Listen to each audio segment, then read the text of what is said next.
Alright.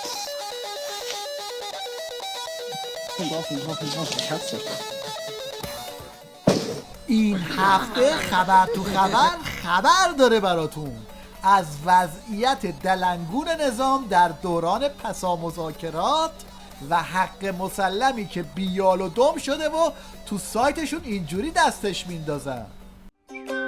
این لیست دانشمندا، اینم یه دانشمند هسته‌ای به عنوان حسن نیت. حالا تحریما رو برمی‌دارید؟ حتما. اما قبلش برو تعداد موشکا، تانکا، سربازان آموزش دیده، ندیده، کچل، مودار، بلند، کوتاه، چاق، لا. اینم کلاه نظام. حالا جان مادر تحریما رو بردار. حتما. فقط یه چند قلم دیگه مونده که باید برداری بیاری. هر گر.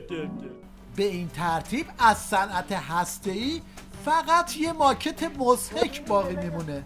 نه پا دیگه بچه ट्राली पा के लिया ट्राली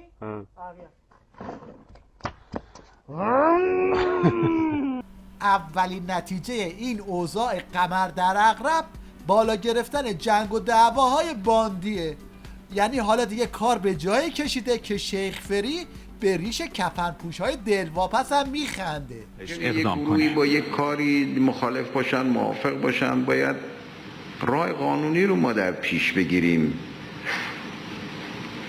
کفن پوشیدن و آمدن در برابر یک جمعی ایستادن و شعار دادن، این راحت ترین کار. 2 متر پارچه هست که آدم میندازه به گردنش، شعار میده. این که نشد زندگی، این که نشد کار.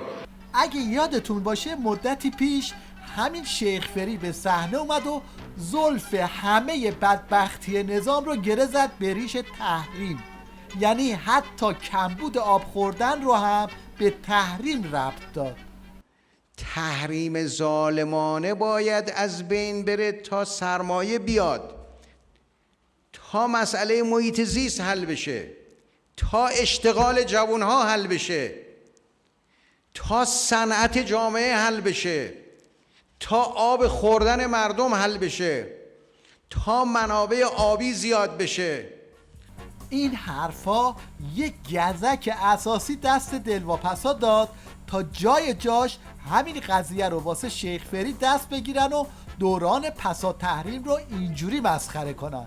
اگه تحریما برداشته بشه کچلا مودر میارن، لاغرا چاق میشن، چاقا لاغر میشن، تاکسیا همیشه پول خورد دارن، هر جا وایسی در مترو دقیقاً همونجا باز میشه، ساندیسا واقعاً از اونجاشون باز میشن، مولانا به شمس، لیلی به مجنون. اگه تحریما برداشته بشه سوراخ لایه اوزون درست میشه، حاج مادرشو پیدا میکنه، قاتل بروسلی خودشو به 110 معرفی میکنه. یه چیزو یادش رفت بگه، احتمالاً با رفع تحریم گربه ها هم دروازه‌بان میشن. Ele Tafarel vai partir Cocu na perna esquerda, ele Tafarel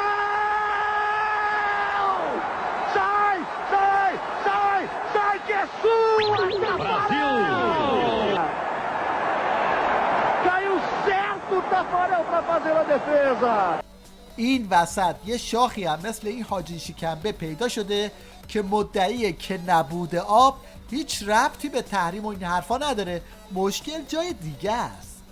باور بکنید که بلای کمبارانی، بلای نبود باران، بلای قطع باران طبق گفته قرآن زلفش به گناهان، به ناشکری ها، به ناسپاسی ها، به معصیت ها گره خورده.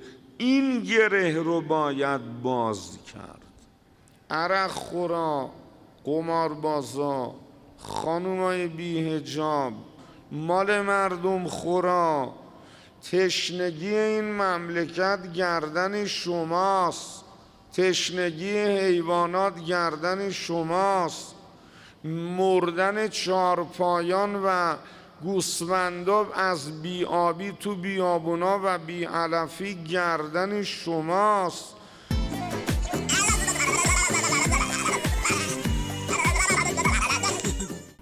خلاصه تو روزگار پنبه شدن رشته های عظما تنها کاری که واسه آخوندا مونده دلخوشی دادن به بسیجی های ریزشیه.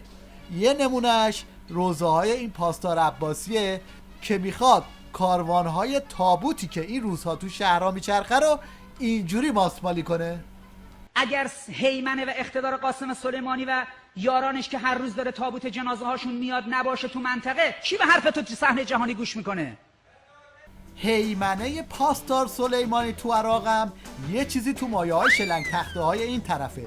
سر و صدا زیاد داره اما ته خط همش واسه عظما ضرره. Alright, so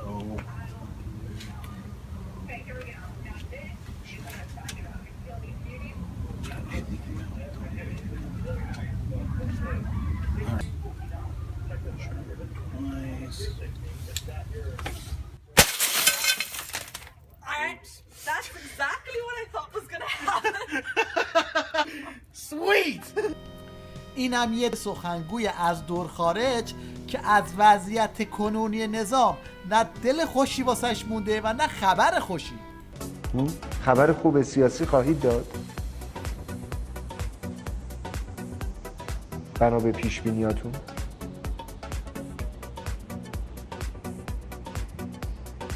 نمیدونم. یه دونه چه سکوتی بود. علت بکس و باد کردن این سخنگوی سابق اینه که بهتر از همه میدونه که علی گدا هر چه قدم زور بزنه نمیتونه از خر مذاکرات سواری بگیره. Ya ahora sí de una.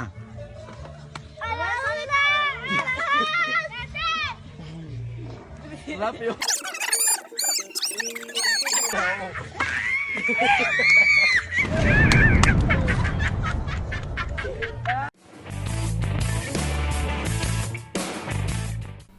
و حالا یه نسخه جدید واسه سبکسازی مهره‌های در گل مونده نظام.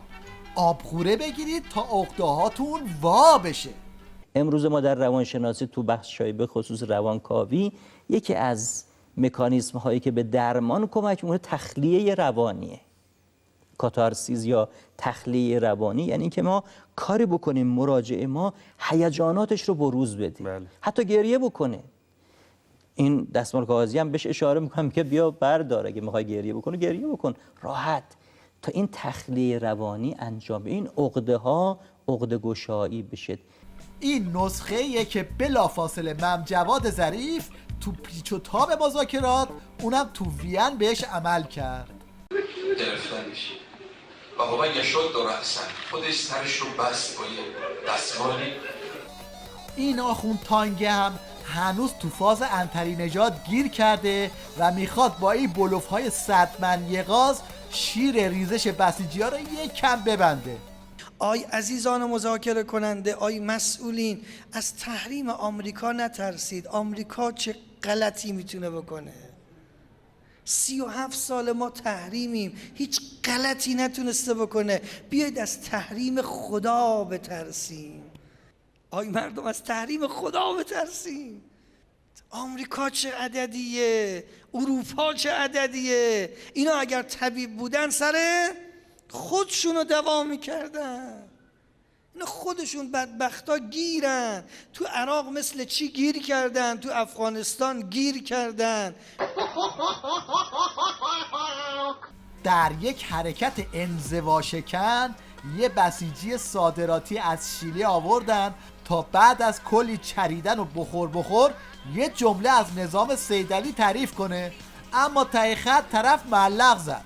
بهترین شیرین ایرانی از جز، شیرین های از جز. از جز خطاب منظورته. چندین مختلفن، اسمش نمیدونم ولی فوق‌العاده کباب چلو کباب سلطانی خیلی دوست دارم اونه. چی دیگه؟ بابا سلطانی. ولی اون سلطانی عالیه، فوق‌العاده. از همه دنیا، از همه کسی که ظلم الان مظلومه کی دفاع میکنه؟ ایران دیگه. ایران چیه؟ ایران فقط اسمه، ولی جمهوری اسلامی ایران چیه؟ از کی اومده؟ از یک انقلابه. این انقلابه که وجود از امام خمینی رحمت الله علیه، ولی این ابتدایی برای انقلابی امام مهدی فوق‌العاده.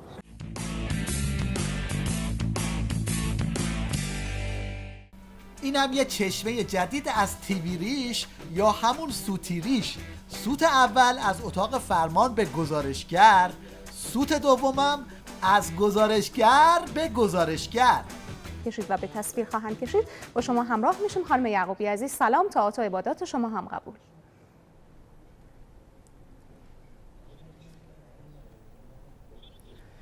با نام و یاد خداوند بخشاینده بزرگ و مهربان. در همین اول ارتباط توجه شما عزیزان رو جلب می کنم به کارنامه پر افتخار ما در حمایت از پاره تن اسلام.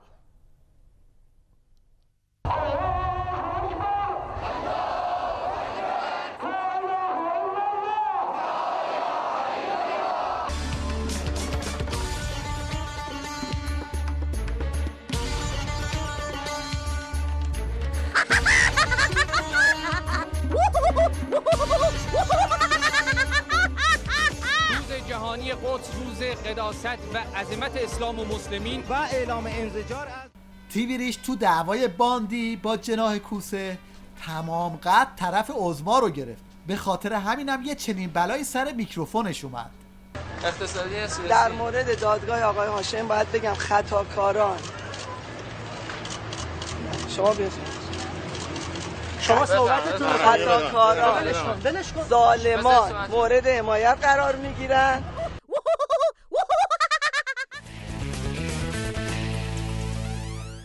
در پایان به تماشای شیرینکاری یه بازیگر کهنه‌کار سینما میشینیم که خودش جای مجسمش وایساده تا بازدید کنندگان موزه مادام توسو رو اینجوری غافلگیر کنه. Because I am. Can they help you? No touching. Let me hold you. You want to come in the shot? Oh my God. Thank you. You scared us. Sorry. Okay. Oh, but it's mega.